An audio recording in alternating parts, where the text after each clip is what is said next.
pharmacies in England face a funding gap of £500 million that they may have to shut and abandon neighbourhoods.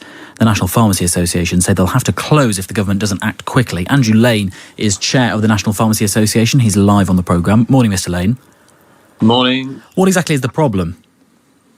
So we've had many years of chronic underfunding, and I think what we've seen if we go back to the two rallying cries, protect the NHS and save lives, those two rallying cries in the national response to the coronavirus have been really taken up in every part of the community, but no more than the 11,500 pharmacies that are out there in all the communities that are served by them. These are the unsung heroes. They've stayed open constantly since the crisis began, seeing patients and dispensing and delivering vital medicines to the most vulnerable. But if they've been so vital and so busy, why is there this funding gap? Well, it's really interesting because the report certainly provided the detail around the underfunding and the fact that 200 million was taken out in round about 2016 of the current contract, and that has just had a spiral of decline of current service provision. So we've got to a point where we're pinched by the extra demand, if you like, through coronavirus, and many of our members had staff off, self-isolating, so the extra pressures were on them. So they've had an additional range of costs in that period. So we've actually made a case to the government through our negotiating body, the Pharmaceutical Services Negotiating Committee, who pretty much negotiate the contract on behalf of all community pharmacy. They have hit a brick wall. We've had what effectively is a loan by the government that was given in the early part of the pandemic, but pharmacies are going to have to pay that back.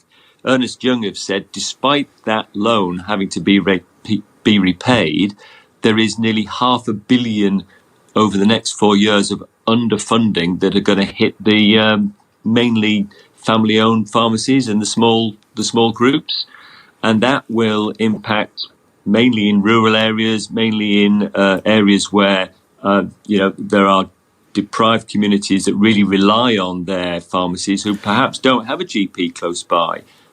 All the services that pharmacy provide, it's not just dispensing medicines. There's a whole range of advice and other services that they provide. I think the government really sort of came out, and certainly Boris Johnson and Matt Hancock both said that they really, really like the pharmacy network and really like the services that they provided during the pandemic. So we've got Matt Hancock on board, we've got Boris on board, but we don't appear to have the Treasury on board. The Treasury want to take this money back. And that's the message we want to get across, that we kind of need to keep the money that's kept us afloat during the pandemic. If they call for that back, pharmacies will close. And this is being borne out by that Ernst Young report. Do you think that pharmacies are a bit of an untapped resource in terms of public messaging? Because obviously pharmacists have a lot of contact and know their communities very well. They are the first line of defence in many ways against the virus. Has the government been using that resource enough and valuing it in terms of getting messages out and help out?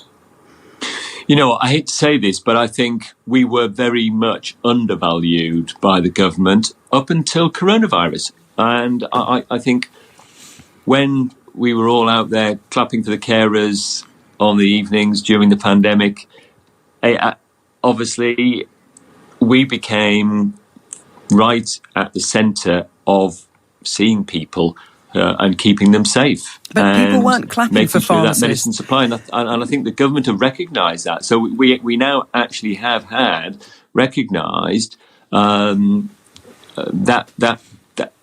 vital service, both by the Secretary of State and by Boris Johnson himself. But I think that hasn't really transposed further down the system.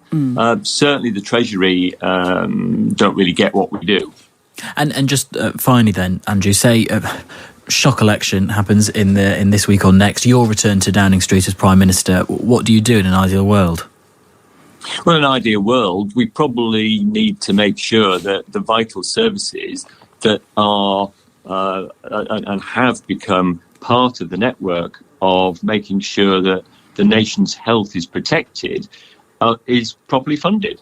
And I would certainly make sure that the community pharmacy network was funded to ensure that it could do a lot more to prevent the extra pressure on the GPs that we've seen during the pandemic. Does that just mean a sort of £500 million grant? What is that? Well, Ernst Young have basically said there's £500 million required just to keep the doors open effectively over the next 4 years. So they would get that immediately over the next 4 years as part of their contract.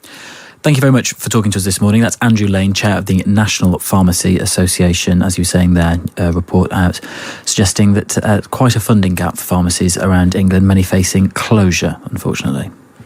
One of